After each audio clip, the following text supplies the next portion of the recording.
सबसे पहले आपको बताएंगे Pakistan federation of chambers of commerce and industries के रहनुमा SM तनवीर ने कहा है कि आर्मी चीफ ने बिजनेस कम्युनिटी की बात को समझा और उस पर एक्शन लिया है, जिस पर वो उन्हें खिराज तहसीन पेश करते हैं। इसके ऊपर मेरे को कॉल आती है गौर एजाज साहब की 20 तारीख को 20 जून को कि क्या मसला हो गया। मसला बहुत सीरियस है। 1 घंटे के बाद कॉल आई कि फील्ड मार्शल साहब कल आपके साथ डिनर करना चाहते हैं। तो अल्हम्दुलिल्लाह जैसे अबू जर्द साहब ने बताया, मैं इनके पास गया और दोस्तों को जमा किया। लोग मुझसे बहुत सारे पूछते भी हैं कि कौन कौन गया था, तो मैं नाम भी आपको लेना चाहता हूँ। आतिफ इकराम शेख साहब थे, क्योंकि हमारे फेडरेशन के प्रेसिडेंट हैं, हम उनके साथ गए, हमारे वो प्रेसिडेंट हैं। साकिब फयाज बग्गू साहब हमारे SVP साहब हमारे साथ गए। ज़की इजाज़ साहब हमारे साथ थे। सुहेल अल्ताफ़ साहब हमारे रावलपिंडी के ग्रुप लीडर हैं। अबू ज़र शाद साहब लाहौर चैम्बर से। अली हुसाम साहब हमारे लाहौर चैम्बर से हमारे साथ, और हमारे UBG के ये लाहौर के हेड हैं। इकरामुल हक साहब हमारे सियालकोट चैम्बर से हैं। रेहान नसीम बराड़ा साहब फैसलाबाद से। अयूब साहब हमारे प्रेसिडेंट कोयटा चैम्बर से। गजनफर बिल्लोर के PK। रऊ मुख्तार साहब रहीम यार खान से। और कामरान अरशद चेयरमैन एफ्टमा, ये हमारे साथ साथ गए। वहाँ जाकर हमारी मुलाकात हुई। वो मुलाकात कोई 2.5 से 3 घंटे की मुलाकात थी। माशाल्लाह से सब ने बिज़नेस कम्युनिटी का केस लड़ा और बहुत अच्छे तरीके से ये केस लड़ा। मंजूर मलिक साहब ने बड़ा अच्छा केस को प्लीड किया। वहाँ पर मुझे बहुत खुशी के साथ मैं बात करूँगा, फील्ड मार्शल साहब हर बात खुद लिख रहे थे, एक एक बात। तो ये नहीं था कि PA बैठ के लिख रहा है, वो अपने हाथों से लिख रहे थे। 2-2.5 घंटे उन्होंने डिटेल में समझा। 2-2.5 घंटे समझने के बाद उन्होंने थोड़ा सा अपनी नाराज़गी का इजहार किया कि मैं 2 साल से बिज़नेस कम्युनिटी के कॉन्फिडेंस को बहाल करने की कोशिश कर रहा हूँ, और अगर हम इनको डराएंगे तो ये काम कैसे करेंगे। जो बात हम कर रहे थे उन्होंने 2 घंटे में इतनी माशाल्लाह तेज़ी से ग्रैस्प की, इतनी तेज़ी से समझा कि उन्होंने इसको लेकर आगे चले। उसके बाद अगले दिन मुझे कॉल आई SIFC से कि जी आप बंदे ने अच्छे लोग जो जाकर हमारे साथ बात करें। मैंने आतिफ इकराम साहब का नाम दिया, ज़की इजाज़ साहब का नाम दिया, मियाँ जाहिद हुसैन साहब हमारे रिसर्च विंग को देखते हैं, सुहेल अल्ताफ़ साहब, अबू ज़र साहब, जावेद बिलवानी साहब, इकरामुल हक साहब, रेहान नसीम बराड़ा साहब, इनके नाम।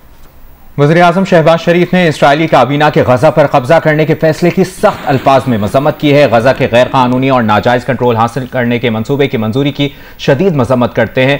वज़ीर-ए-आज़म शहबाज शरीफ ने कहा कि यह फ़लस्तीनी अवाम के खिलाफ पहले से जारी तबाहकुन जंग में खतरनाक इजाफे के मुतरादिफ है। फौजी कार्रवाइयों की ये तौसी पहले से मौजूद इंसानी बहरान को मजीद बिगाड़ दे। उनका कहना था कि हमें जारी अलमिया की असल वजूहात को नजरअंदाज नहीं करना चाहिए। जब तक इसराइल का गैर कानूनी कब्जा बरकरार रहेगा, अमन ख्वाब ही रहेगा। हम आलमी बरादरी से मुतालबा करते हैं कि वो इसराइल की बिला जवाब जारियत को फौरी तौर पर रोके।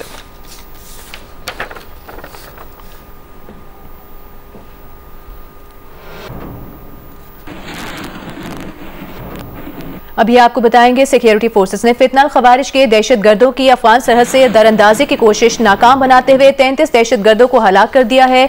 ISPR के मुताबिक हलाक दहशतगर्दों ने अफगानिस्तान से बलूचिस्तान के जिला जोब में दरअंदाजी की कोशिश की थी। वज़ीर-ए-आज़म शहबाज शरीफ ने अफगानिस्तान से दरअंदाजी की कोशिश नाकाम बनाने पर फोर्सेस को खिराज तहसीन पेश किया है। उन्होंने अपने बयान में कहा कि फोर्सेस के जवानों ने जान पर खेलकर दहशतगर्दों की दरअंदाजी की कोशिश नाकाम बनाई। दहशतगर्दी के खिलाफ जंग में पूरी कौम सिक्योरिटी फोर्सेस के साथ खड़ी है। मुल्क से हर किस्म की दहशतगर्दी के मुकम्मल खात्मे के लिए पुराज़्म है। वफाकी वज़ीर दाखिला मोहसिन नकवी ने भी दरअंदाजी की कोशिश नाकाम बनाने पर सिक्योरिटी फोर्सेस को खिराज तहसीन पेश किया। मोहसिन नकवी ने अपने बयान में कहा कि बहादुर फोर्सेस ने बर वक्त कार्रवाई करके फितनतुल हिंदुस्तान के 33 दहशतगर्दों को जहन्नुम वासिल किया। फितनतुल हिंदुस्तान के दहशतगर्दों का अंजाम इबरतनाक मौत है। फितनतुल खवारिज के दहशतगर्दों और पुष्पनाही करने वालों को किसी सूरत नहीं छोड़ेंगे।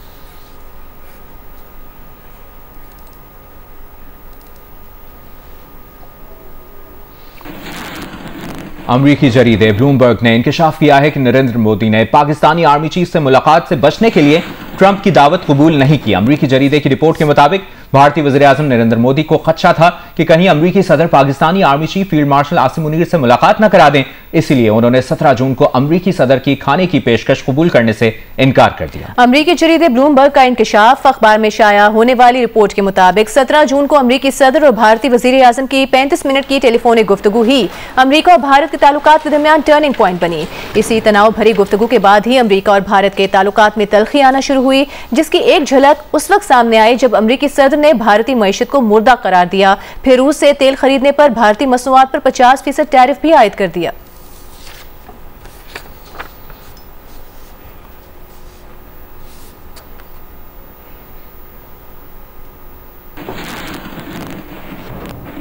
और अमरीकी जरीदे ब्लूमबर्ग के मुताबिक पाकिस्तान अमरीका के सदर का पसंदीदा मुल्क बना हुआ है और पाकिस्तान ने ट्रंप के सामने अपने पत्ते बेहतरीन तरीके से इस्तेमाल किए हैं। पाकिस्तान उन चंद ममालिक में शामिल है जिनका अमरीका से तिजारती मुआहिदा तय पाया है। ब्लूमबर्ग के मुताबिक ट्रंप इंतजामिया और पाकिस्तान के दरमियान राबतों का आगाज पाक भारत जंग के दौरान हुआ। अमरीकी जरीदे ब्लूमबर्ग के मुताबिक पाकिस्तान अमरीकी सदर का पसंदीदा मुल्क बना हुआ है, जबकि भारत को दबाव का सामना है। ट्रंप इंतजामिया और पाकिस्तान के दरमियान राबतों का आगाज पाक भारत जंग के दौरान हुआ। पाकिस्तान ने ट्रंप के जंगबंदी ऐलान का खैर मकदम किया, भारत ने जंगबंदी कराने की तरदीद की। ब्लूमबर्ग के मुताबिक पाकिस्तान के पास ऐसे असासे मौजूद हैं जो अमरीकी मफादात के लिए मुफीद हो सकते हैं। पाकिस्तान के पास दुनिया के सबसे बड़े सोने और तांबे के अब तक दरियाफ्त न किए गए ज़खायर मौजूद हैं।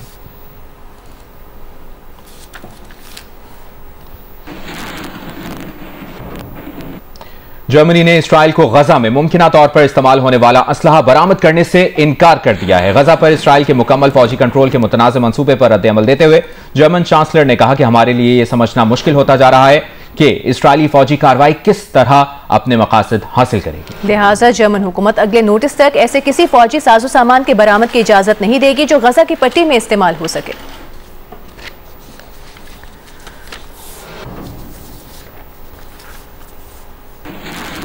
सदर नून लीग मियां नवाज शरीफ से वज़ीर दिफा ख्वाजा आसिफ ने मुलाकात की है। ज़राए के मुताबिक इस मुलाकात में हुकूमती और सियासी उमूर और मुल्क की मजमूई सूरत हाल पर गुफ्तगू की गई।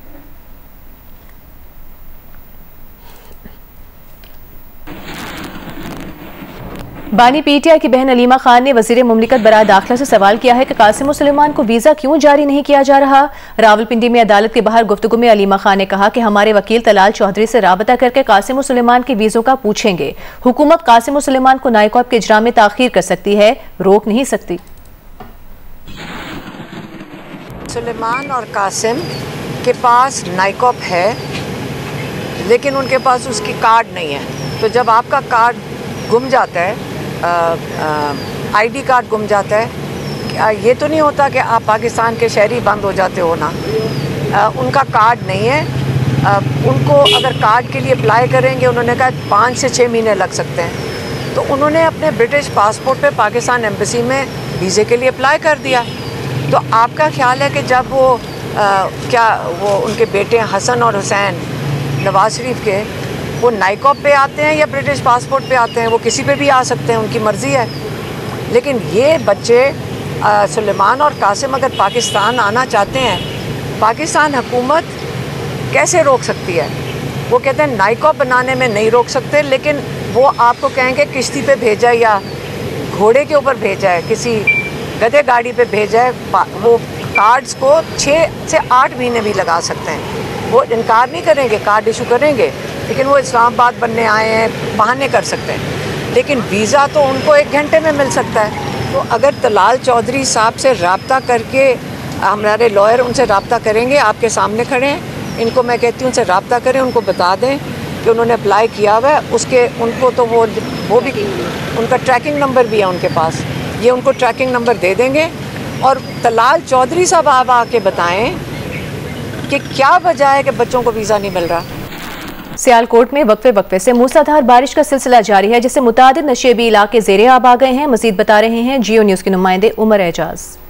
जी, सियालकोट शहर और गिदरुआ में मूसलाधार बारिश का सिलसिला वक्फे से जारी है। मैं आपको बताता चलूँ कि चंद मिनटों की बारिश के बायस शहर भर में जो है वो नशेबी इलाके जो है वो ज़ेरे आब आ गए हैं। शहर के जो पोश इलाके हैं, जिनमें मैं जिक्र करता चलूँ रंगपुरा, दारा आरैया, शाहपुरा, लामा इकबाल चौक समेत शहर के मुतअद्दिद जो इलाके हैं वो ज़ेर-ए-आब आ गए हैं, जिसकी वजह से शहरियों को काफ़ी मुश्किलात का सामना करना पड़ रहा है। जबकि आपको बताता चलूँ कि बारिश के बायस शहर भर के मुतअद्दिद जो बिजली के फीडर्स हैं वो भी ट्रिप कर गए हैं, जिसकी वजह से जो बिजली की फराहमी है वो मुअत्तल हो चुकी है।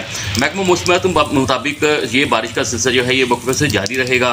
मज़ीद जो है बारिशों का अमकान है। जो बरसाती नाले हैं हमारे और दीगर जो हमारे जो नहरें और दरिया हैं वो उनमें कोई पानी की सतह में जो है वो इजाफा हुआ है, उनकी सतह बुलंद हुई है।